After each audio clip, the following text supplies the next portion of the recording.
sebelum Paskah, Yesus datang ke Betania, tempat tinggal Lazarus yang dibangkitkan Yesus dari antara orang mati. Di situ diadakan perjamuan untuk dia, dan Marta melayani, sedang salah seorang yang turut makan dengan Yesus adalah Lazarus. Maka Maria mengambil setengah kati minyak narwastu murni yang mahal harganya, lalu meminyaki kaki Yesus dan menyekanya dengan rambutnya, dan bau minyak semerbak di seluruh rumah itu. Tetapi Yudas Iskariot, seorang dari murid-murid Yesus yang akan segera menyerahkan dia, berkata, "Mengapa minyak narwastu ini tidak dijual 300 dinar dan uangnya diberikan kepada orang-orang miskin?" Hal itu dikatakannya bukan karena ia memperhatikan nasib orang-orang miskin, melainkan karena ia adalah seorang pencuri. Ia sering mengambil uang yang disimpan dalam kas yang dipegangnya. Maka kata Yesus, "Biarkanlah dia melakukan hal ini, mengingat hari penguburanku. Karena orang-orang miskin selalu ada pada kamu, tetapi aku tidak akan selalu ada pada kamu." Sejumlah besar orang Yahudi mendengar bahwa Yesus ada di sana, dan mereka datang bukan hanya karena Yesus, melainkan juga untuk melihat Lazarus yang telah dibangkitkannya dari antara orang mati. Lalu imam-imam kepala bermufakat untuk membunuh Lazarus juga, sebab karena dia banyak orang Yahudi meninggalkan mereka dan percaya kepada Yesus.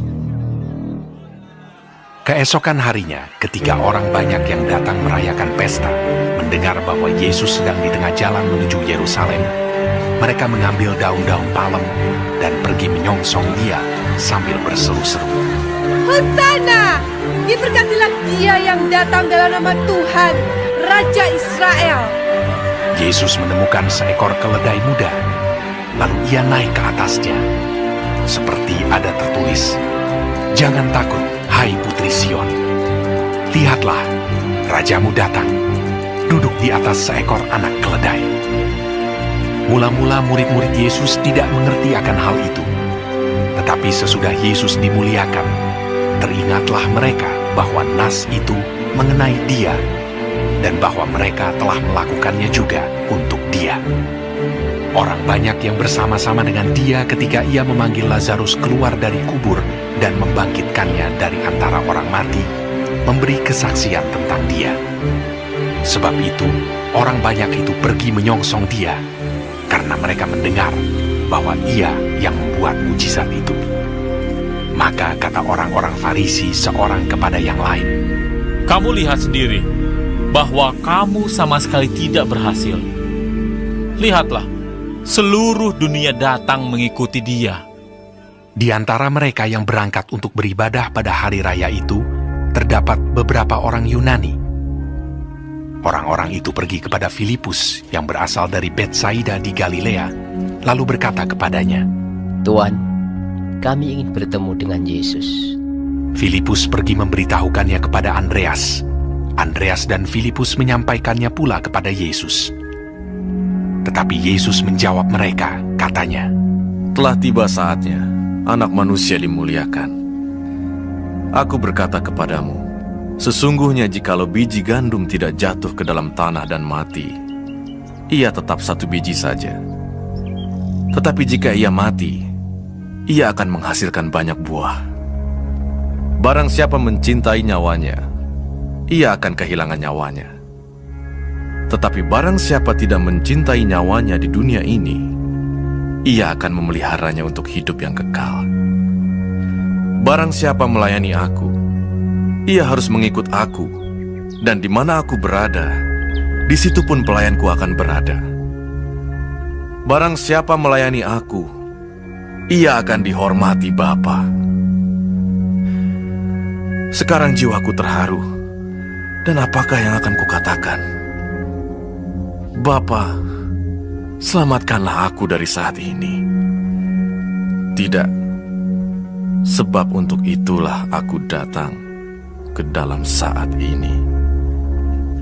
Bapa, muliakanlah namamu. Maka terdengarlah suara dari sorga, "Aku telah memuliakannya, dan aku akan memuliakannya lagi. Orang banyak yang berdiri di situ dan mendengarkannya berkata bahwa itu bunyi guntur. Ada pula yang berkata, "Seorang malaikat telah berbicara dengan dia." jawab Yesus, Suara itu telah terdengar bukan oleh karena aku, melainkan oleh karena kamu. Sekarang berlangsung penghakiman atas dunia ini. Sekarang juga penguasa dunia ini akan dilemparkan keluar. Dan aku, apabila aku ditinggikan dari bumi, aku akan menarik semua orang datang kepadaku. Ini dikatakannya untuk menyatakan bagaimana caranya ia akan mati. Lalu jawab orang banyak itu, Kami telah mendengar dari hukum Taurat bahwa Mesias tetap hidup selama-lamanya. Bagaimana mungkin engkau mengatakan bahwa anak manusia harus ditinggikan? Siapakah anak manusia itu? kata Yesus kepada mereka. Hanya sedikit waktu lagi terang ada di antara kamu. Selama terang itu ada padamu, percayalah kepadanya, supaya kegelapan jangan menguasai kamu.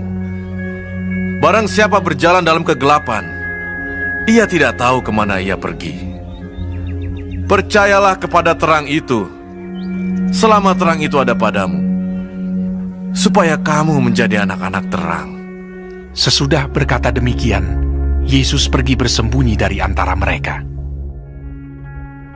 Dan meskipun Yesus mengadakan begitu banyak mujizat di depan mata mereka, namun mereka tidak percaya kepadanya, supaya genaplah firman yang disampaikan oleh Nabi Yesaya. Tuhan, siapakah yang percaya kepada pemberitaan kami? Dan kepada siapakah tangan kekuasaan Tuhan dinyatakan? Karena itu mereka tidak dapat percaya, sebab Yesaya telah berkata juga, Ia telah membutakan mata dan mendegilkan hati mereka, supaya mereka jangan melihat dengan mata dan menanggap dengan hati, lalu berbalik sehingga aku menyembuhkan mereka. Hal ini dikatakan oleh Yesaya karena ia telah melihat kemuliaannya dan telah berkata-kata tentang dia. Namun banyak juga di antara pemimpin yang percaya kepadanya. Tetapi oleh karena orang-orang Farisi, mereka tidak mengakuinya berterus terang, supaya mereka jangan dikucilkan. Sebab mereka lebih suka akan kehormatan manusia daripada kehormatan Allah. Tetapi Yesus berseru, katanya, Barang siapa percaya kepadaku, ia bukan percaya kepadaku, tetapi kepada Dia yang telah mengutus aku. Dan barang siapa melihat aku, ia melihat Dia yang telah mengutus aku. Aku telah datang ke dalam dunia sebagai terang, supaya setiap orang yang percaya kepadaku jangan tinggal di dalam kegelapan. Dan jikalau seorang mendengar perkataanku, tetapi tidak melakukannya, aku tidak menjadi hakimnya. Sebab aku datang bukan untuk menghakimi dunia, melainkan untuk menyelamatkannya. Barang siapa menolak aku dan tidak menerima perkataanku, ia sudah ada hakimnya, yaitu firman yang telah kukatakan. Itulah yang akan menjadi hakimnya pada akhir zaman. Sebab aku berkata-kata bukan dari diriku sendiri, tetapi Bapa yang mengutus aku. Dialah yang memerintahkan aku untuk mengatakan apa yang harus aku katakan dan aku sampaikan.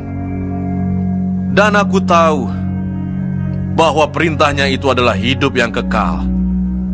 Jadi, apa yang aku katakan, aku menyampaikannya sebagaimana yang difirmankan oleh Bapa kepadaku.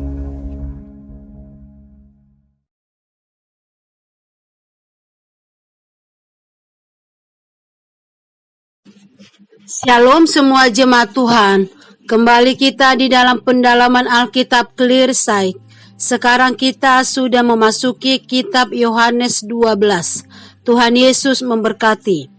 Di dalam ayat 1-8, Yesus diurapi di Betania. Dan di dalam ayat 9-11, persepakatan untuk membunuh Lazarus. Tuhan Yesus sengaja mendatangi Betania, kota tinggal Lazarus yang telah dibangkitkan itu. Yesus dan murid-muridnya mengikuti perjamuan makan yang diadakan oleh keluarga Lazarus. Yesus dan Lazarus adalah orang yang paling tidak disukai oleh pemimpin agama Yahudi. Mereka ingin mencari-cari kesalahan Yesus yang dapat membawanya pada hukuman. Mereka bahkan berencana membunuh Lazarus karena ia adalah bukti kuasa Yesus atas kematian. Di tengah suasana itu, Maria muncul dan menuangkan minyak narwastu, dan perbuatan itu menimbulkan komentar Yudas Iskariot. Yesus menangkap makna di balik tindakan Maria itu sebagai persiapannya menghadapi kematiannya di kayu salib. Tindakan kita sebagai murid Yesus yang kita lakukan bukan sekedar membela prinsip benar, melainkan dilandasi oleh kebenaran firman Tuhan. Relasi yang hidup dengan Tuhan, ketaatan dan penyertaan kuasa Roh Kudus. Kita bisa peka seperti Maria apabila kita sungguh-sungguh belajar firman Tuhan dengan rendah hati. Jangan pernah kita berhenti mengenal Tuhan sebatas pengertian, melainkan dengan hati menerima kehendaknya, lalu dengan taat dan semangat mewujudkannya dalam tindakan nyata. Tuhan dipermuliakan dan sesama diberkati. Di dalam ayat 12-19, Yesus dielu-elukan di Yerusalem. Kebiasaan orang Yahudi bila kedatangan seorang raja adalah dengan menyambutnya dengan elu-eluan daun palem. Apa yang mendorong mereka memperlakukan Yesus sebagai Raja Israel? Karena mereka telah melihat betapa kuasa Yesus telah membangkitkan Lazarus dan melakukan mujizat-mujizat lain. Mereka mengira bahwa Yesus yang penuh kuasa ini adalah Raja yang telah lama dinantikan dan yang akan tampil sebagai pemimpin bangsa Yahudi. Di dalam ayat 20-36, Yesus memberitakan kematiannya. Waktunya sudah dekat. Mengapa Yesus tidak gentar menghadapi kematiannya, meski ia tahu bahwa waktunya sudah dekat? Yang pertama, Yesus mempercayakan diri kepada Allah dan menyadari bahwa tujuan kematiannya adalah untuk kepentingan keselamatan umat manusia. Yang kedua, melalui kematiannya, hubungan manusia dan Allah dipulihkan. Peristiwa inilah yang nantinya akan menjadi puncak perwujudan rencana agung Allah. Mari kita mempersiapkan diri kita untuk menyongsong waktunya. Di dalam ayat 37-50, mengapa orang Yahudi tidak dapat percaya firman Tuhan yang menghakimi? Percaya atau tidak percaya, setelah mendengar, melihat mujizat, memahami, kita diperhadapkan kepada pilihan. Percaya kepada Yesus yang diutus oleh Allah atau tidak percaya. Pilihan ada pada diri kita. Firman Tuhan jelas menyatakan bahwa percaya kepada Kristus adalah jaminan memperoleh hidup kekal. Sebaliknya, tidak percaya kepada Kristus membawa kita kepada penghakiman dan kebinasaan kekal. Bila hati nurani kita meyakini kepastian percaya kepada Kristus, itulah pilihan kita. Pegang teguh, jangan goyah. Amin. Tuhan Yesus memberkati.